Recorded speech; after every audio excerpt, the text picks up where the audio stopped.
ओम नमो भगवते वासुदेवाय। स्वागत है आप सभी का बरगदेश्वर महादेव मंदिर उन्नाव के इस दिव्य यूट्यूब चैनल पर।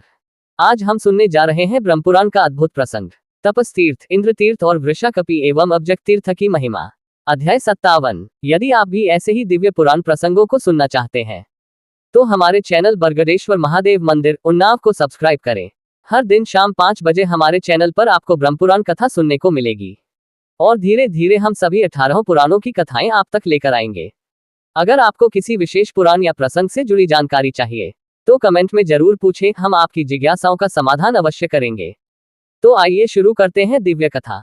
ब्रह्मा जी कहते हैं, तपस्तीर्थ बहुत बड़ा तीर्थ है। वह तपस्या की वृद्धि करने वाला, समस्त अभिलषित वस्तुओं का दाता, पवित्र तथा पितरों की प्रसन्नता को बढ़ाने वाला है। उस तीर्थ में जो पापनाशक घटना घटी है उसे बतलाता हूँ, सुनो। ऋषियों में अग्नि और जल की श्रेष्ठता को लेकर परस्पर संवाद हुआ। एक पक्ष कहता था जल श्रेष्ठ है और दूसरे पक्ष के लोग अग्नि की श्रेष्ठता का प्रतिपादन करते थे। अग्नि की श्रेष्ठता बतलाने वाले अपनी युक्तियां इस प्रकार उपस्थित करते थे, अग्नि के बिना जीवन कहाँ रह सकता है, क्योंकि अग्नि ही जीव रूप है। आत्मा और भविष्य भी वही है। श्र अग्नि से ही समस्त जगत की उत्पत्ति होती है। माँ अग्नि ने समस्त विश्व को धारण कर रखा है। अग्नि वो ही ज्योतिर्मय जगत है। अतः अग्नि से बढ़कर दूसरा कोई भी अत्यंत पावन देवता नहीं है। अग्नि को ही अंतर्ज्योति तथा परम ज्योति कहते हैं। अग्नि के बिना कोई भी वस्तु नहीं है। ये त्रिलोकी अग्नि का धाम है। इसलिए 5 भूतों में अग्नि से श्रेष्ठ दूसरा कोई नहीं है। नारी की योनि में पुरुष जो वीर्य स्थापित करता है और उसमें जो देह आदि के निर्माण की शक्ति होती है, वह सब अग्नि की ही है। अग्नि देवताओं का मुख है, अतः उससे बड़ा कुछ भी नहीं है। दूसरे वेदवादी पुरुष जल को श्रेष्ठ मानते थे। उनका कहना था जल से ही अन्न की उत्पत्ति होती है तथा जल से ही मनुष्य शुद्ध होता है। जल ने ही सबको धारण कर रखा है, अतः जल को माता माना गया है। पुराणवेताओं का कथन है कि जल ही तीनों लोकों का जीवन है। जल से ही अमृत उत्पन्न हुआ है और जल से ही औषधियां होती हैं। इस प्रकार एक पक्ष अग्नि को श्रेष्ठ कहता था और दूसरा पक्ष जल को। यूं ही मीमांसा करते हुए एक दूसरे के विरुद्ध तर्क उपस्थित करने वाले वेदवादी ऋषि मेरे पास आकर बोले, भगवान आप तीनों लोकों के प्रभु हैं, बतलाइए अग्नि श्रेष्ठ है या जल। मैंने कहा दोनों ही इस जगत में परम पूजनीय है। दीन से जगत उत्पन्न होता है। दोनों से हव्य कव्य और अमृत का प्राकट्य होता है। दोनों से ही जीवन है। दोनों ही शरीर को धारण करने वाले हैं। इनमें परस्पर कोई विशेषता नहीं है। दोनों समान रूप से ही श्रेष्ठ माने गए हैं। मेरे कथन से यह बात सिद्ध हुई कि दोनों ही श्रेष्ठ हैं, कोई एक नहीं। परंतु वे ऋषि ऐसा ही मानते थे कि इन दोनों में से एक ही श्रेष्ठ है। अतः उन्हें मेरी बातों से संतोष नहीं हुआ। तब वे क्षीरसागर में शयन करने वाले शंख चक्र गदाधारी भगवान विष्णु के पास गए और नाना प्रकार के स्तोत्रों से उनकी स्तुति करने लगे।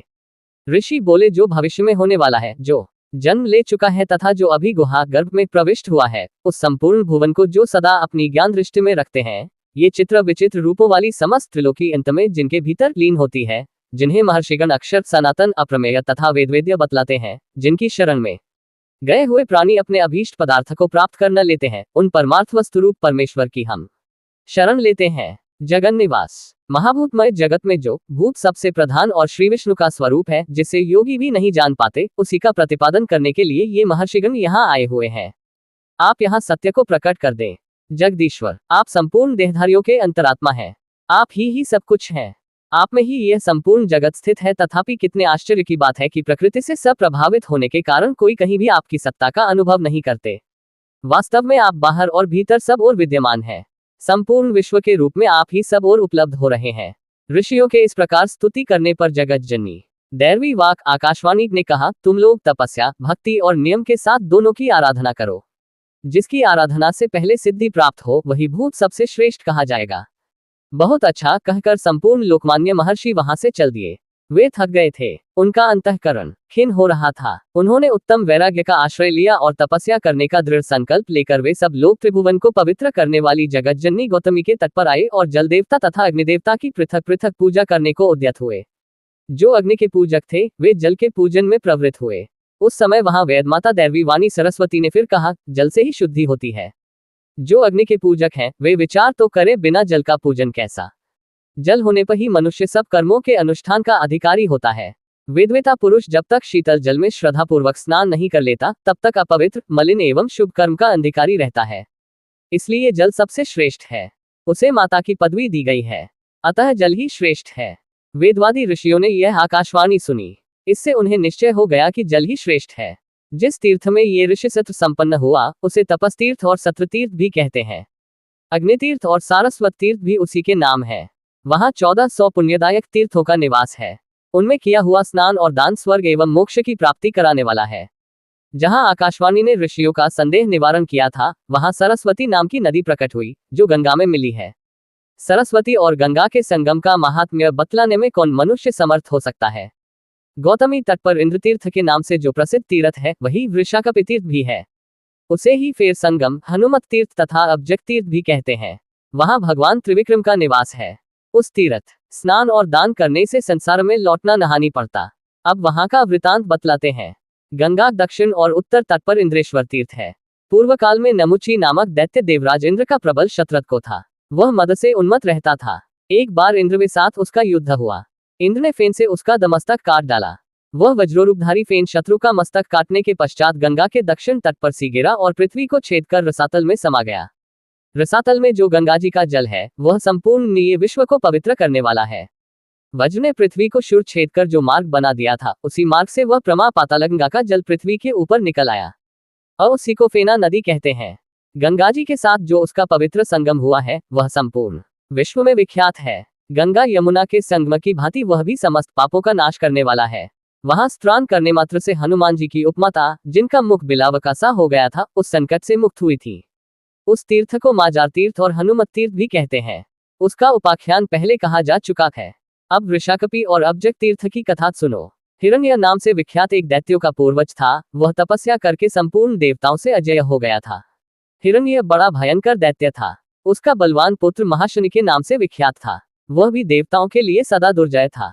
उसकी स्त्री का नाम पराजिता था। एक बार महापराक्रमी महाशनि ने युद्ध के मुहाने पर ऐरावत सहित इंद्र को परास्त किया और उन्हें ले जाकर अपने पिता को सौंप दिया। इंद्र पर विजय पाने के बाद महाशनि ने वरुण को जीतने के लिए उन पर आक्रमण किया, किंतु वरुण बड़े बुद्धिमान थे। उन्होंने महाशनि को अपनी कन्या ब्याह दी। इधर तीनों लोग बिना इंद्र के हो गए। तब सब देवताओं ने मिलकर सलाह की कि भगवान विष्णु ही पुनः इंद्र को दे सकते हैं, क्योंकि वे ही दैत्यों के हंता हैं। मंत्रद्रष्टा भी वे ही हैं, अतः वे दूसरे को भी इंद्र बना देंगे। ऐसा निश्चय करके सब देवता भगवान विष्णु के पास गए और उन्हें सब हाल कह सुनाया। भगवान विष्णु ने कहा, महादैत्य महाशनि मेरे लिए अवध्या है। यो कहकर वे महाशनि के श्वशुर वरुण के पास गए और उन्हें इंद्र के पराभव का समाचार बतलाते हुए बोले, तुम्हें ऐसा यत्न करना चाहिए जिससे इंद्र पुनः अपने पद पर लौट आए। भगवान विष्णु के आदेश से वरुण शीघ्र ही वहां गए। दैत्य ने विनयपूर्वक अपने श्वशुर से वहां पधारने का कारण पूछा। वरुण ने कहा, महाबाहो, कुछ दिन पहले तुमने इंद्र को परास्त करके रसातल में बंदी बना लिया है। वे देवताओं के राजा हैं, उन्हें लौटा दो। यदि शत्रु को बांध कर फिर छोड़ दिया जाए तो वह सत्पुरुषों के लिए महान कारण होता है। बहुत अच्छा कहकर दैत्यराज महाशनि ने ऐरावत सहित इंद्र को लौटा दिया और उनसे यह बात कही, इंद्र, आज से तुम शिष्य हुए और मेरे श्वशुर वरुण जी तुम्हारे गुरु हुए, क्योंकि इन्होंने तुम्हें मुक्ति दिलाई है। अब तुम वरुण के प्रति स्वामिभाव रखकर स्वयं भृत्य का सा बर्ताव करना, नहीं तो फिर तुम्हें बांध कर रसातल के कारागृह में डाल दूंगा।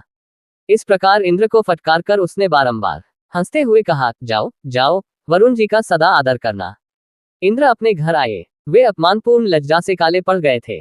उन्होंने शत्रु द्वारा तिरस्कृत होने की सारी बातें इंद्राणी को कह सुनाई और पूछा, सुमुखी, शत्रु ने मुझसे इस तरह कठोर बातें कही और मेरे साथ ऐसा अनुचित बर्ताव किया, इससे मेरे हृदय में आग लग रही है।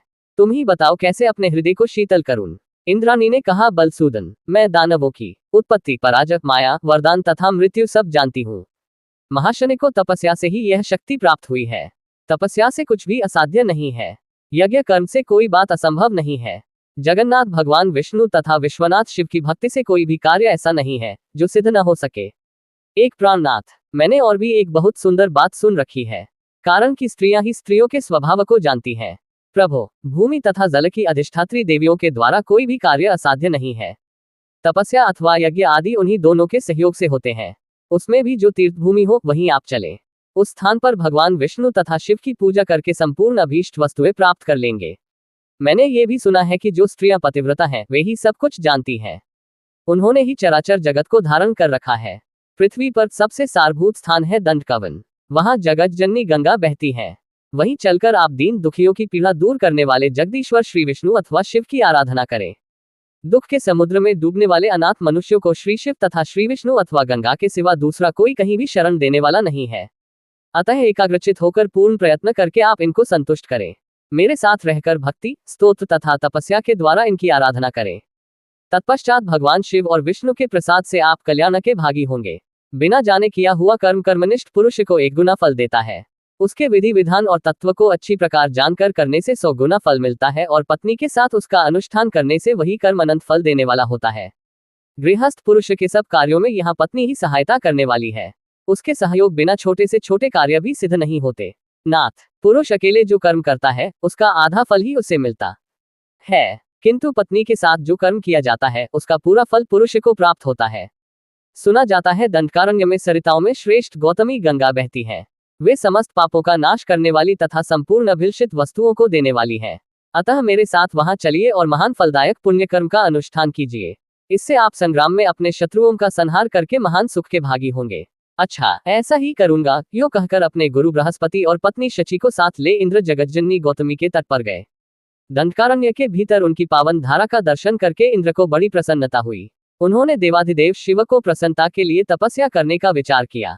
पहले गंगा में स्नान करके उन्होंने हाथ जोड़कर प्रणाम किया तथा एकमात्र भगवान शिव के शरण होकर उनका स्तवन आरंभ किया। इंद्र बोले, जो अपनी माया से संपूर्ण चराचर जगत की सृष्टि, रक्षा और संहार करते हैं, किंतु वह उसमें आसक्त नहीं होते, जो एक स्वतंत्र तथा अद्वैत चिदानंद स्वरूप है, वे पिनाकधारी भगवान शंकर हम पर प्रसन्न हो। वेदांत के रहस्यों को भलीभांति जानने वाले सनकादि मुनि भी जिनके तत्व को ठीक ठीक नहीं जानते, वे संपूर्ण अभीष्ट वस्तुओं के दाता अंधकासुर विनाशक पार्वतीपति भगवान शिव हम पर प्रसन्न हो। जब पाप, दरिद्रता, लोभ, याचना, मोह और विपत्ति आदि अनंत सांसारिक दुख प्रकट हुए, उनका प्रभाव फैलने लगा और उनसे संपूर्ण जगत व्याप्त हो गया, तब ये सब अवस्था देखकर देवेश्वर महादेव जी बड़े हुए और देवी पार्वती से बोले, लोकेश्वरी, ये संपूर्ण जगत नष्ट होना चाहता है, तुम इसकी रक्षा करो। लोकमाता उमा, तुम सबको शरण देने वाली, उत्तम ऐश्वर्य से युक्त, परम कल्याणमयी तथा संपूर्ण की प्रतिष्ठा हो। वरदायिनी, तुम्हारी जय हो। तुम भोग, समाधि, परम मुक्ति, स्वाहा, स्वधा, स्वस्ति, अनादि सिद्धि, वाणी, बुद्धि तथा अजर अमर हो। मेरी आज्ञा के अनुसार तीनों लोकों में विद्या आदि रूप से तुम रक्षा करती हो। तुमने ही प्रकृति रूप से इस विचित्र त्रिलोकी की सृष्टि की है। शंकर जी के यो कहने पर उनकी प्राणवल्लभा भगवती उमा उनका आलिंगन करके प्रेमालाप करने लगी और थककर भगवान के आधे शरीर में लग गई तथा अपने हाथ की अंगुलियों से पसीने का जल पोंछ कर फेंका। उस जल से पहले धर्म का प्रादुर्भाव हुआ, उसके बाद लक्ष्मी प्रकट हुई, फिर दान, उत्तम वृष्टि, सत्व, सरोवर, धान्य, पुष्प, फल, शस्त्र, शास्त्र, ग्रहोपयोगी अस्त्र, तीर्थ, वन तथा चराचर जगत का आविर्भाव हुआ। देवी, ये सब पापरहित सृष्टि थी। भगवती उमा, तुम्हारे प्रभाव से संसार में प्रचुर सुख की वृद्धि हुई, सदा सब और मंगलमय कृत्य शोभा पाने लगे।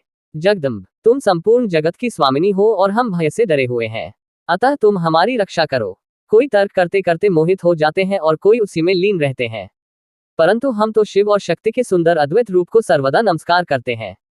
इस प्रकार स्तुति करने वाले इंद्र के समक्ष भगवान शंकर प्रकट हुए और बोले, देवराज, तुम क्या चाहते हो, अपना अभीष्ट मनोरथ कहो। इंद्र ने कहा, भगवान, मेरा बलवान शत्रु महाशनि, जो देखने में वज्र के समान भयंकर है, मुझे बांधकर रसातल ले गया था। वहां उसने अनेक बार मेरा तिरस्कार किया और वचनरूपी बाणों से बींधता रहा। मेरा ये प्रयत्न उसी का वध करने के लिए है। आप मुझे वह शक्ति प्रदान कीजिए जिससे शत्रु का नाश कर सकूं। जिसने मेरा अपमान किया है, उसका नाश करने पर ही मैं अपना नया जन्म मानूंगा। विजय और लक्ष्मी की अपेक्षा कीर्ति ही श्रेष्ठ है। ये सुनकर शिव ने इंद्र से कहा, अकेले मेरे द्वारा तुम्हारे शत्रु का वध नहीं हो सकता, अतः तुम अविनाशी भगवान जनार्दन की भी आराधना करो। शची भी ऐसा ही करे। भगवान नारायण तीनों लोकों के एकमात्र आश्रय हैं, उनकी अनन्य चित्त से उपासना करो। भगवान शिव की आज्ञा से इंद्र गंगा जी के दक्षिण तट पर मुनीश्वर आपस्तंभ के पास गए और उनको साथ लेकर फेना तथा गंगा के पवित्र संगम पर भांति भांति के वैदिक मंत्रों एवं तपस्या के द्वारा भगवान जनार्दन की स्तुति करने लगे। उनकी स्तुति से भगवान विष्णु को बड़ी प्रसन्नता हुई और वे प्रत्यक्ष प्रकट होकर बोले, इंद्र, तुम्हें क्या वरदान दूं? वे बोले, मुझे एक ऐसा वीर दीजिए जो मेरे शत्रु का वध कर सके। भगवान ने कहा, दे दिया। फिर तो शिव, गंगा तथा विष्णु के प्रसाद से जल के भीतर से एक पुरुष प्रकट हुआ। उसने भगवान शिव और विष्णु दोनों के स्वरूप धारण किए थे। उसके हाथ में चक्र भी था और त्रिशूल भी। उसने रसातल में जाकर इंद्र शत्रु महाशनि का वध किया। उसका नाम अब्जक और वृषाकपि हुआ। वह इंद्र का सखा बन गया। इंद्र स्वर्ग में रहते हुए भी प्रतिदिन वृषाकपि के पास आते थे। उन्हें अन्यत्र आसक्त देख शची के हृदय में प्रण्यकोप का उदय हुआ। तब इंद्र ने हंसकर उन्हें सांत्वना देते हुए कहा, प्रिय, मैं अपने शरीर की शपथ खाकर कहता हूं, मित्रवर वृषाकपि के सिवा और किसी के घर नहीं जाता। अतः तुम्हें मुझ पर संदेह नहीं करना चाहिए।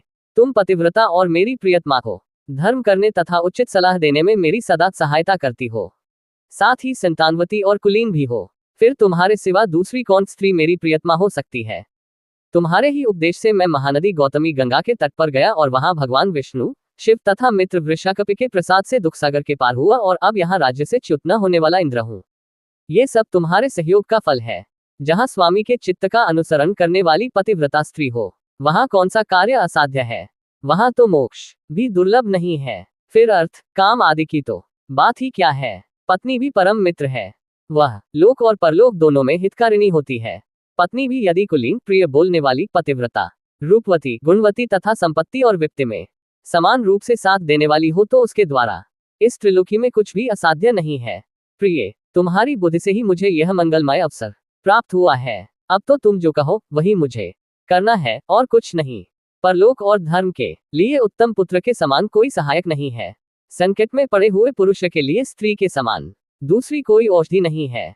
निःश्रेयस पद की प्राप्ति तथा पाप से मुक्ति कराने के लिए गंगा के समान कोई नदी नहीं है।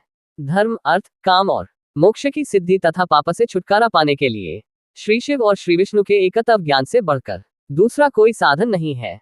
पतिव्रते, तुम्हारी बुद्धि से तथा श्री शिव, श्री विष्णु और गंगा के प्रसाद से मुझे ये सब अभीष्ट वस्तु प्राप्त हुई है। मैं समझता हूँ मेरे मित्र के बल से अब यह इंद्रपद स्थिर रहेगा। तीर्थों में गौतमी गंगा और देवताओं में भगवान विष्णु और शिव श्रेष्ठ हैं। इन्हीं की कृपा से मुझे सब मनोवांछित वस्तुएं प्राप्त हुई हैं।